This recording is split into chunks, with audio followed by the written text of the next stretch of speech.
Welcome to the Free Super Tips Premier League Tipping Challenge. This week's guest, James Milton. Hi there. How are you, James? Yeah, very Been on good, a couple thank of times before, haven't you? Yep. So you know the rules. We're going to cover the 5 live games over the weekend, and we're going to start with Fulham versus Manchester United. Saturday, 12:30, Fulham versus my boys, Manchester United, Ollie's Army, marching on. What's impressing me at the moment, they've got these 5 forwards and they play 3 of them, any 3 that he chooses to play with. And then he's got the other 2 off the bench for the last 20, 25 minutes. I mean, he'll bring on Lukaku. Lukaku's not even getting a start at the moment. He comes on, Martial. I mean, imagine bringing Lukaku and Martial on when the defence has been at it for 70 minutes, a bit heavy-legged. So they're really a threat going forward.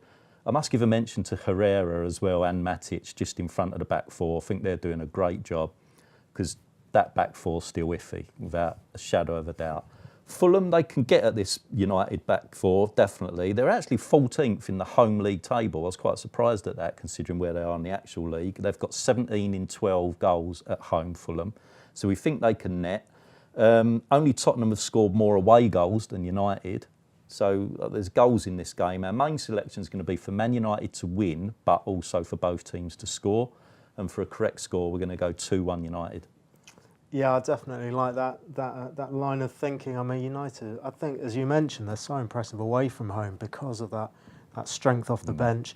You saw it in the Cup at Arsenal, and it was a classic counter-attacking display. Arsenal had a lot of the ball, but United were just ruthless and then brought on, as you said, Martial and Rashford to close the game out.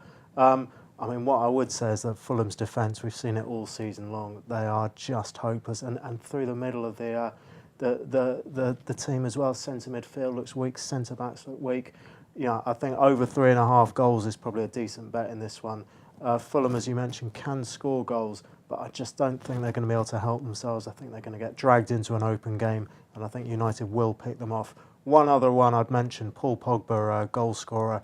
I think, you know, you could easily see him charging through that midfield, and he's also seems to be back on penalties, and Fulham have made so many rash tackles in their own area this season, so he's a big runner there. But yeah, over 3.5 goals is my best bet.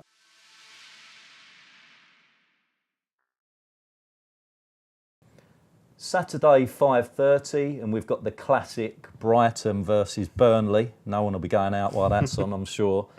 We've said many times on here, Brighton very solid at home at the Amex. You know, got a very good home record. They're 10th in the home league table. They've only lost 3 home league games as well. Burnley, they've definitely turned the corner now, unbeaten in their last 6 Premier League games. When these 2 sides met in December, it was 1-0 to Burnley. And when they met both times last season, they were both goalless. So we're not expecting a scintillating match here. We're actually going to go for 0-0 in our correct score. And we're going to side with Burnley in the double chance market.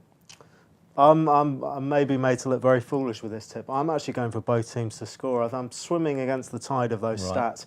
I just think that the context of this game, as you've mentioned, Burnley playing with a lot more confidence now. Got a couple of informed strikers in Ashley Barnes and Chris Wood who are really awkward customers. And Brighton actually, they need to be positive in these kind of fixtures now. They've taken 6 points from their last 10 games. They're slowly but surely being dragged down towards the relegation zone. So I don't think they can afford to go out and, you know, just set up hard to beat or whatever. I think they'll need to go for it a bit as well. So the odds against quotes about the both teams to score look quite tempting. Having said that, I don't think there's going to be tons of goals. So maybe the correct score would be 1-1 in this one.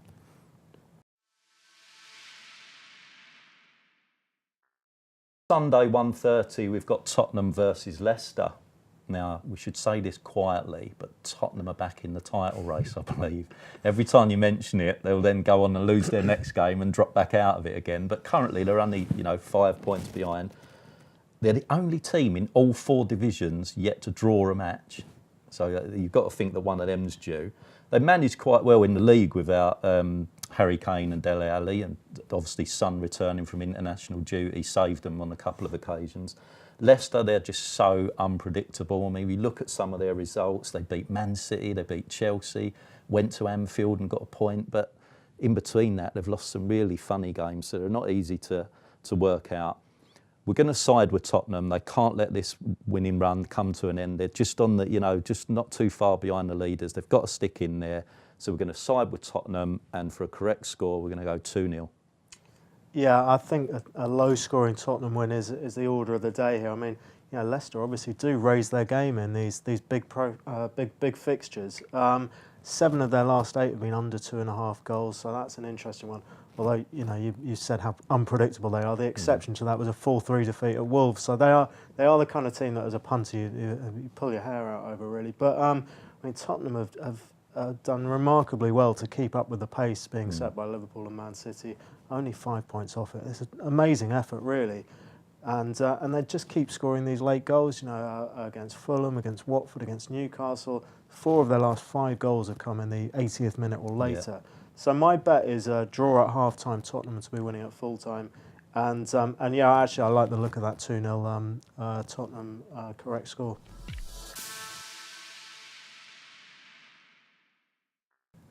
Sunday, 4 o'clock, we've got the match of the weekend, Manchester City versus Chelsea. Absolute carnage it will be in my house. It's got 2 sons, one's Man City, one's Chelsea. So I'm going to try and keep them apart. City back on top after that win against Everton. Chelsea, I go to quite a lot of the Chelsea games with my youngest son. Things still aren't quite right there at the minute. We've had Sarri coming out of late saying he's struggling to, motivate the side. We've got the Hazard situation with a contract and Real Madrid in the background. Also, in their last 6 away games against the so-called Big Six, Chelsea, they've lost every one. So there's definitely, we're siding with City here. And Man City, 10 of their 13 home games, they've won by 2 goals or more. So that's where our angle is. We're going to go Man City -1 in the handicap, and for a correct score, 3-1.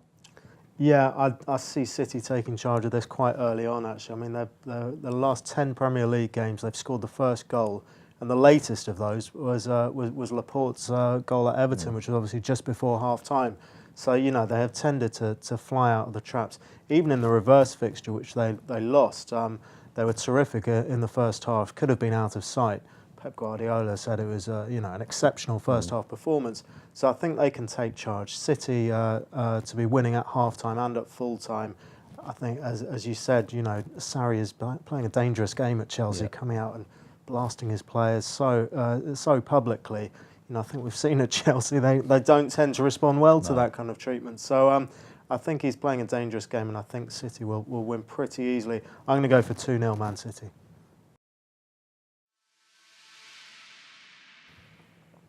Monday night football, Wolves versus Newcastle. Wolves, team we like at Free Super Tips, are on an excellent run at the minute. They've only lost 1 of their last 7 in all competitions, if you include the Cup.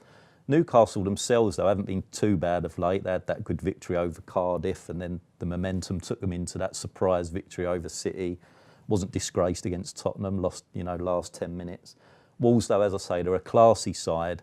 I think if you can get anything around, I think they're just a shade of odds on at the moment. That's our selection for Wolves, and we're going to go for 2-1.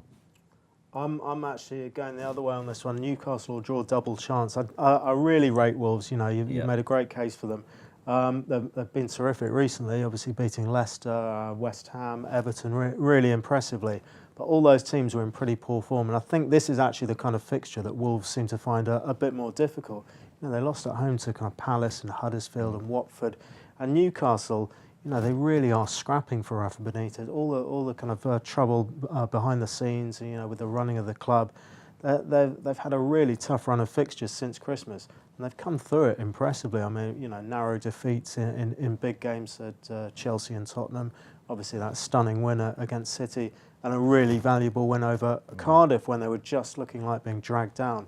So I expect Newcastle to make it really hard for Wolves, and at the prices, I'm happy to lay the favourites. Well, hope you've enjoyed that. Massive thanks to James here. No problem. And I will say, if you've the games that we've not covered here, the other 5 games, you can find them on our YouTube channel, which will obviously include Liverpool versus Bournemouth. That's all that's left for me to say is enjoy your Premier League weekend.